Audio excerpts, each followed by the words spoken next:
วิธีក្នុងការគ្រប់គ្រងអារម្មណ៍មិនល្អទាំងឡាយរបស់យើងដែលតែងតែកើតឡើងជាប្រចាំដែលវាคล้ายទៅជានិស្ស័យសន្តានដូចជាពេលខ្លះហេតុអ្វីទើបយើងតែងតែចូលចិត្តឆាប់ខឹងហើយមានអារម្មណ៍រំខានចិត្តជាមួយនឹងរឿងដដែលជាប្រចាំឲ្យតែមានរឿងអ្វីបន្តិចបន្តួចសោះប៉ះពាល់ចិត្តហើយធ្វើឲ្យយើងតែងតែគិតអកុសលអវិជ្ជមានកើតឡើងចេញមកជានិច្ច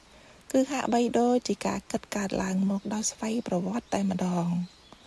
ដោយការគិតកើតឡើងញឹកញាប់នោះវាក៏คล้ายទៅជានិស្ស័យផ្នែកអារម្មណ៍ដោយតាមការស្រាវជ្រាវផ្នែកចិត្តសាស្ត្របានបង្ហាញបញ្ជាក់ថាប្រសិនបើអ្នកមានអារម្មណ៍បែបដដែលជារៀងរាល់ថ្ងៃនោះវានឹងផ្ទុកទុកនៅក្នុងរាងកាយរហូតដល់คล้ายទៅជាសន្តានចិត្តវិញ្ញាណថ្មីមួយទៀតផ្ទាល់ខ្លួនដោយមិនដឹងខ្លួនព្រោះអារម្មណ៍ដែលកើតឡើងដដែលវាទៅជាធ្វើឲ្យកើតមានសារធាតុគីមីនៅក្នុងរាងកាយ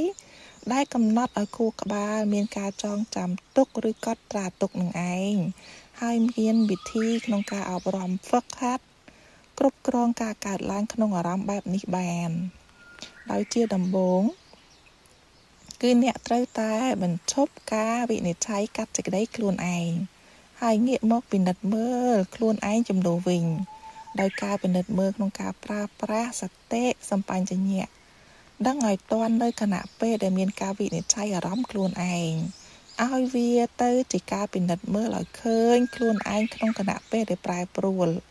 ក្នុងគណៈពេលដែលខឹងសម្បារំខានចិត្តនឹងឯងហើយកំណត់ដឹងនៅអារម្មណ៍នោះហើយនៅពេលដែលយើងស្គាល់នៅអារម្មណ៍នោះគឺវាមិនមែនខ្លួនមិនមែនអត្តាឡើយ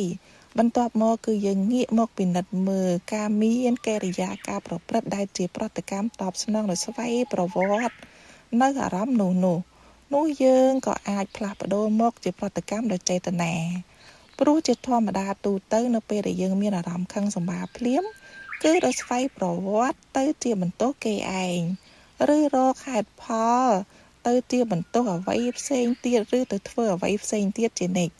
ប៉ុន្តែដោយវិធីក្នុងការពិនិត្យមើលអារម្មណ៍ខ្លួនឯងគឺយើងងាកមកមើលពិនិត្យមើលដង្ហើមដោយការដកដង្ហើមយឺតសិនដង្ហើមធ្វើឲ្យចិត្តស្ងប់ស្ងាត់